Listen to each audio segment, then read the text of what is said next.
Queridos irmãos, queridas irmãs, então esse vídeo é de número 204, é Nosso Lar, Chico Xavier. Ainda nos encontramos no tema A Reflexão da Ministra Veneranda. E André, nesse momento, ele escuta, como muitos outros, a palestra proferida pela nossa irmã. Assim ela continua: somos admitidos aos cursos de espiritualização nas diversas escolas religiosas do mundo, mas com frequência agimos exclusivamente no terreno das afirmativas verbais.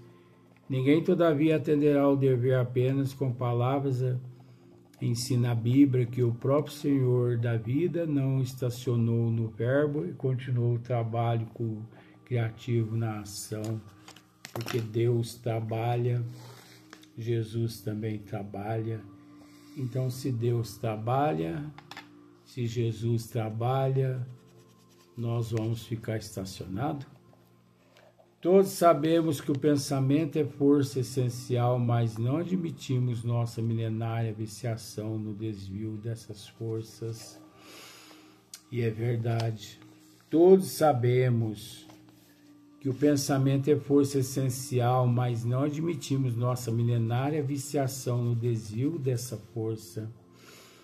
Nós sabemos, que o pensamento é força essencial. Nós sabemos do nosso potencial. Nós sabemos da nossa somatização. Pois você há de concordar comigo que nós somos co-criadores em planos menor. Isso encontra-se no livro, nos domínios da mediunidade. Os domínios da mediunidade, é tanto livro, gente. Evolução em Dois Mundos, que nós vamos ter o prazer de esmiuçar esse livro. Você vai ver só esse livro na hora que nós chegar lá. Não vai ficar essas historinhas que nós estamos contando aqui não. Lá o negócio é científico. Aqui é para tapear, passar a mão na cabeça da pessoa, fazer ela dormir de ronco mais de maneiro, você entendeu? Lá a pessoa não vai ter tempo para roncar, não. Então todos nós sabemos a força essencial, mas não admitimos nossa milenária viciação no desvio dessas forças. Nós não admitimos que o nosso vício de prostituição, de droga, de cigarro, de fofoca, de maledicência, nós somos viciados no orgulho, no egoísmo, na inveja, no ciúme, no materialismo, na vaidade, a ostentação. Conheço tantas pessoas que ficam ostentando, Então, você quer ver pessoas ostentando, é quando se fazem aqui em Paraíso ou no mundo certos jantares, certos almoços beneficentes, que as pessoas pegam as melhores roupas do guarda-roupa. Isso é uma vergonha. Como assim, Luiz? Jesus, dono de tudo que nós desfrutamos, não tinha sequer uma alpargata para ele calçar. Jesus tinha dia que não tinha um travesseiro para encostar a cabeça embaixo de uma fronde de uma árvore. Ele encostava embaixo, em cima de uma pedra, um rochedo. E nós aqui, para participar de um almoço, para participar de um jantar, como eu fiquei sabendo agora recentemente de um jantar dos médicos em São Sebastião do Paraíso, foi uma pouca vergonhagem. Pouca vergonhagem. E o mais interessante é que muitos amigos meus que se dizem espírita, por uma questão de status, por uma questão de ostentação, foram a esse evento para ostentar luxúria, roupa, posição, automóvel, para fazer graça. Onde já se viu isso? R$250 um ingresso para você comer. Mas se eu te faço uma pergunta, Você me doa 2 cestas básicas no valor de R$120 para me doar para as pessoas carentes que eu conheço? Você não tem dinheiro. Pois fique esperto ou esperta, porque eu vou te fazer alguns pedidos. Eu vou te pedir alguma coisa. Eu sei que você foi nesses bailes, nesses eventos. Então, a hora que eu te fizer um pedido, pense assim, o Luiz está sabendo de coisas que ele não quer me dizer. O melhor mesmo é eu fazer a doação dessas cestas básicas antes que o caldo azede.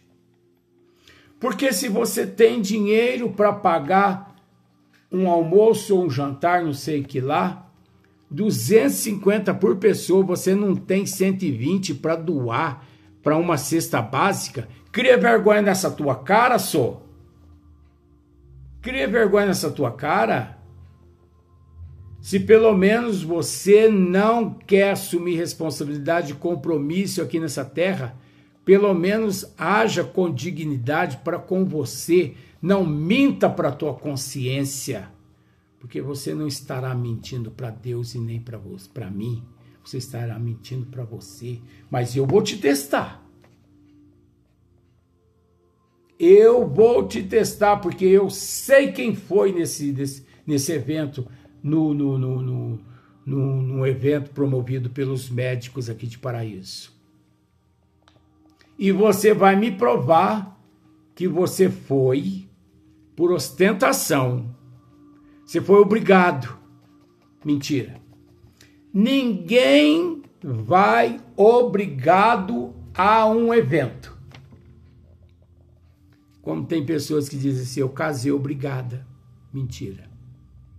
A minha noite de núpcias foi obrigada. Mentira. Você fez sexo porque você quis, meu bem. Você casou com ele ou com ela porque você quis. Ninguém te obrigou. Você é dona do teu nariz. Você é dona do teu livre-arbítrio. Você é dona das tuas dívidas. Comigo é sim, sim, não, não. Eu, de vez em quando, eu bloqueio 1 tonelada de amigos dos meus aplicativos. E eu penso assim, eu não desbloqueio mais essas pessoas. E quando eu desbloqueio uma pessoa porque alguém me pede, eu digo, só você, viu? Tudo bem. Porque se aquela pessoa falar, não concordo com você, eu deleto a pessoa de volta. Eu não sou obrigado a ter lixo no meu computador, no meu WhatsApp. Eu não sou obrigado. Lixo, nós que encarregamos. Então, pretende não se tornar lixo na minha vida. Haja de acordo com os desígnios de Deus. Seja responsável. Haja com compromisso. Porque eu não tenho tempo a perder. Vou dizer um termo aqui, com todo respeito, eu não tenho termo a perder com pessoas vagabundas. Credo, Luiz. Eu não tenho termo a perder com pessoas que andam com a cauda entre o meio das pernas, tampando os órgãos genitais. Eu falei para você que eu ia voltar com tudo. Eu estou voltando. Então, todos sabemos que o pensamento é força essencial, mas não admitimos nossa milenária viciação no desvio dessa força. Ninguém admite.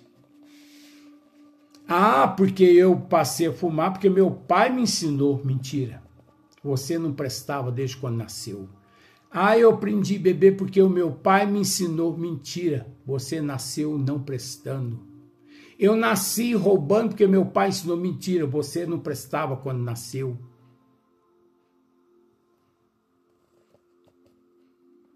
Mas eu trouxe comigo essas más tendências, Luiz. Você trouxe para autolapidá-las e não para dar sequência naqueles vícios. Se eu levasse pelos amigos que tive, pelo pai biológico que tive, que já desencarnou, graças a Deus, daqui a alguns meses vai a minha mãe, se Deus quiser, daqui a uns tempos vai eu também, se Deus quiser. Hoje eu seria um bandido, um alcoólatra, eu seria tudo, porque meu pai foi alcoólatra quando mais jovem. Eu não tinha que ter assumido o alcoolismo do meu pai? Meu pai fumava, por que eu não aprendi a fumar e beber com ele?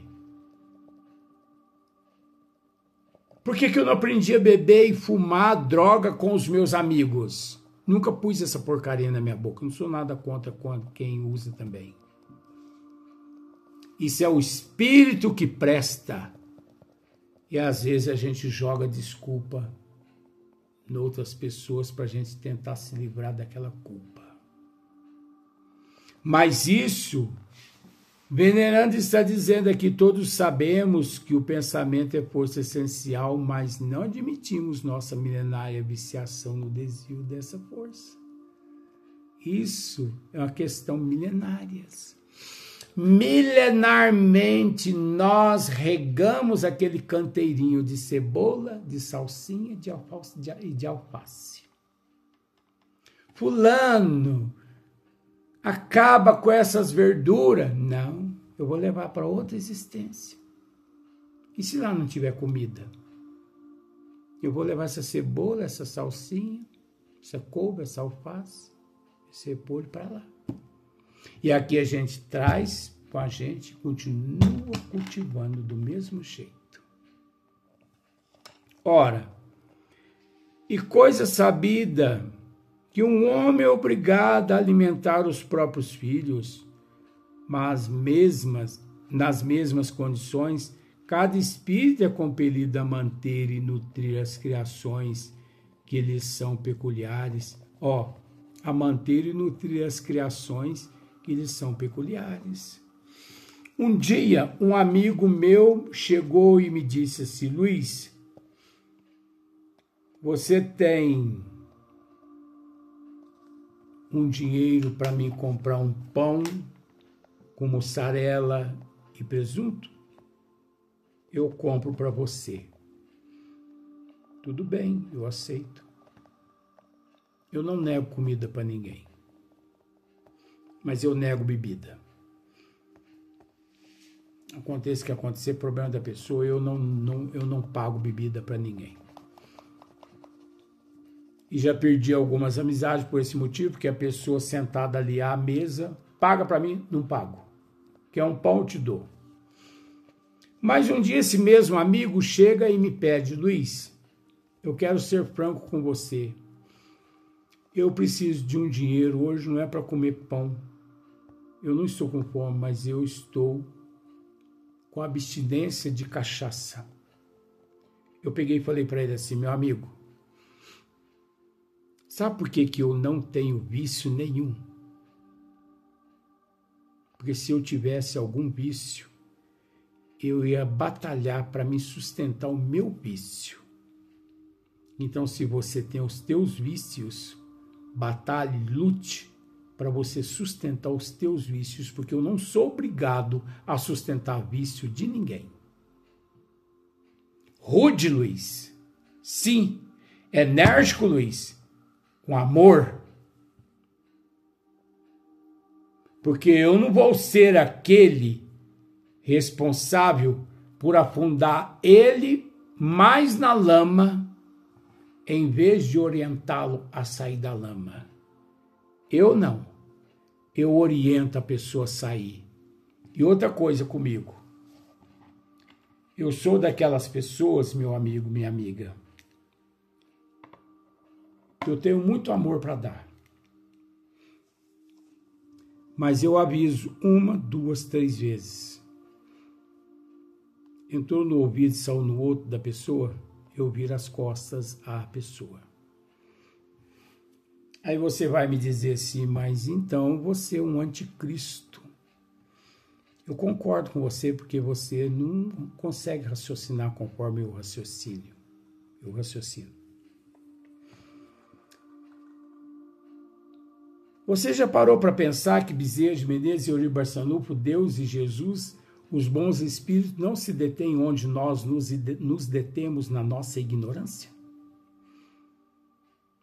Se você pede ajuda de Bezerra de Menezes e Euri Barçanufo para te acompanhar durante 100 quilômetros, eles te dão a mão e eles te acompanham durante aquele trajeto. Mas se na metade do caminho você dizer assim, Eurípides, Bezerra, eu gostaria de parar aqui embaixo da copa dessa árvore, eu posso? Pode. Sente-se lá. Ah, mas vocês não vão se sentar comigo? Não. Nós vamos continuar o nosso trajeto evolutivo. O dia que você precisar de nós, nos chame, que aqui estaremos de volta. Agora você acha? Porque nós não queremos evoluir. Nós queremos prostituir drogas. Nós queremos matar, roubar o Brasil, roubar os países, roubar os cofres públicos, roubar a humanidade, roubar as nações, agir como ditadores. Você acha que Jesus também, ele vai, se aquietar, ele vai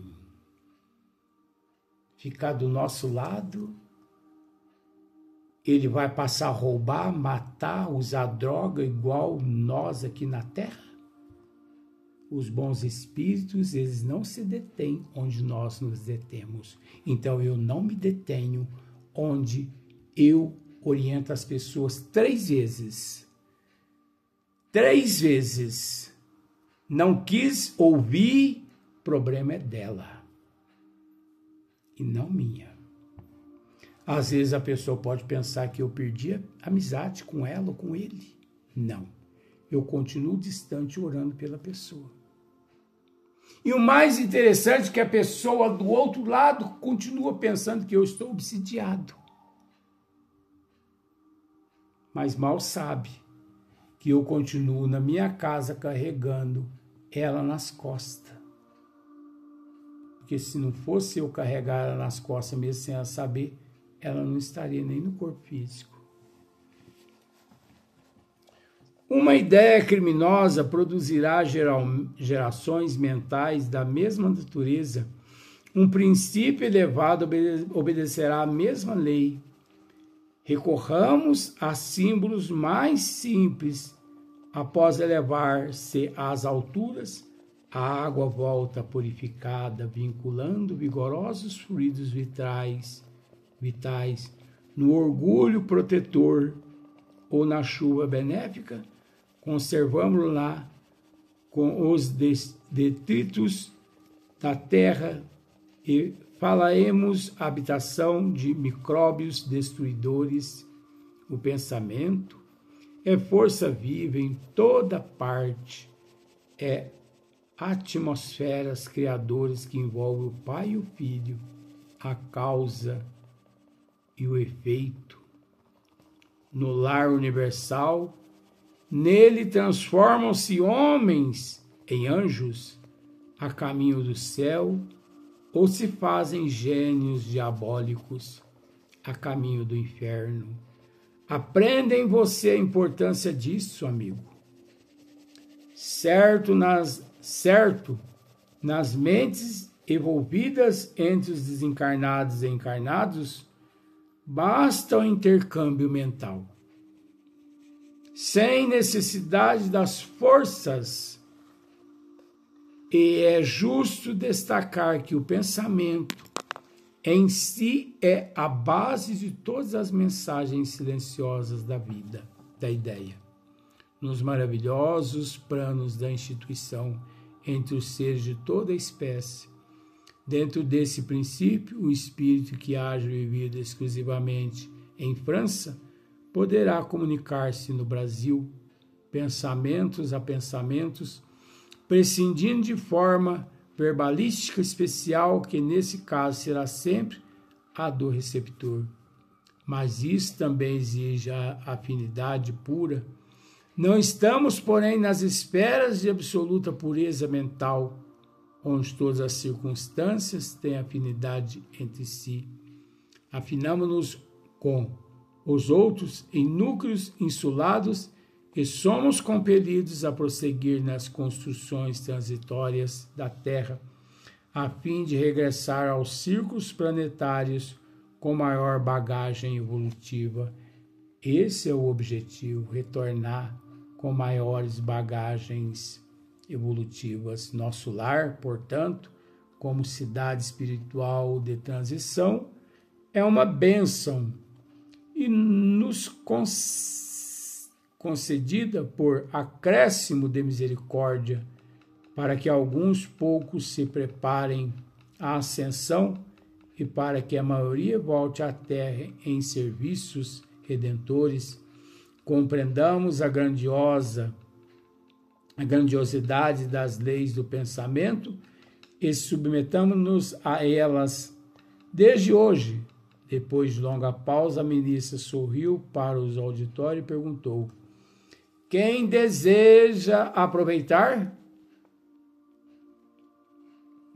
Logo após, suave música encheu o recinto de cariciosas melodias. Veneranda conversou ainda por muito tempo, revelando amor, compreensão, delicadeza e sabedoria, sem qualquer solenidade nos gestos para evidenciar o término da conversação. Findou a palestra com uma pergunta graciosa. Quando vi os companheiros levantarem-se para as despedidas ao som da música habitual, indaguei de Narcisa surpreendido. Que é isso? Acabou a reunião. Ué, ela não despediu? Ué, ela não agradeceu? Não despediu, não agradeceu, não disse nem muito obrigado? A enfermeira bondosa esclareceu sorridente. A ministra Veneranda André. É sempre assim. Finaliza a conversação em meio do nosso maior interesse. Isso que é interessante. Eu sou assim. Espera lá. Ela costuma afirmar que as preleções evangélicas começaram com Jesus, mas ninguém pode saber quando e como terminarão. É verdade? As preleções começaram com nosso Senhor Jesus Cristo e nós não saberemos, né? As preleções evangélicas começaram com Jesus, mas ninguém pode saber quando e como terminarão. Eu também sou assim. Às vezes os amigos, eles estão assim, com todo respeito, tão voados que eles não percebem. Eu nunca que inicio um assunto do princípio. Eu nunca que encerro um assunto. Quando o assunto está a todo vapor, está uma delícia. Sabe quando a pessoa percebe assim, o Luiz Antônio agora vai dizer os 6 números da Mega Sena, só para você entender. Eu fecho o livro, vou embora. A pessoa pensa assim, mas já? Ele não ia dizer o número da Mega Sena?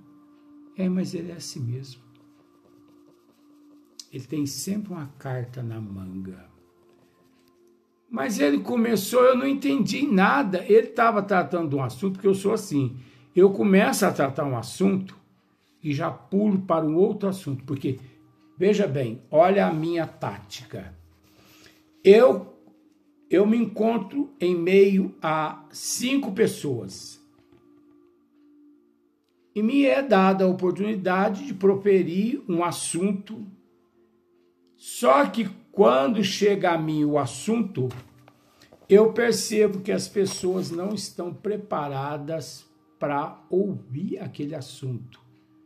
Mas eu começo o assunto, para eles achar que eu estou tratando o assunto. Mas 1 minuto depois eu mudo a entonação do assunto para outro ângulo e ninguém percebe. Quando eles estão esperando um final de Romeu e Julieta, que eu detesto esse conto, eu detesto isso. Romeu e Julieta eu detesto. Isso é tudo falsidade, isso é ostentação, isso é vaidade, é promiscuidade, é prostituição. Romeu e Julieta é prostituição, é promiscuidade, é coisas da carne, é coisas que incentivam a traição, é coisa que não presta. É suicídio, assassinato, é só coisas que não prestam. E isso é que recebe like. Então, quando a pessoa está esperando o final da história de Romeu e Julieta, eu fecho o livro e vou embora. Ué, mas ele já encerrou? Aí tem pessoas que ainda saem dizendo assim, Luiz, uma hora eu quero continuar esse assunto porque eu não entendi direito. Eu preciso entender alguma coisa. Por que ele não entendeu? Porque eu mudei o assunto, porque eu não estava preparado de ouvir nem o primeiro assunto que ele gostaria de ouvir. Se o primeiro ele não conseguiria entender, imagine aquele que eu simplifiquei. Próximo vídeo, próximo dia, provavelmente o próximo dia vai ser de 3 vídeos em diante.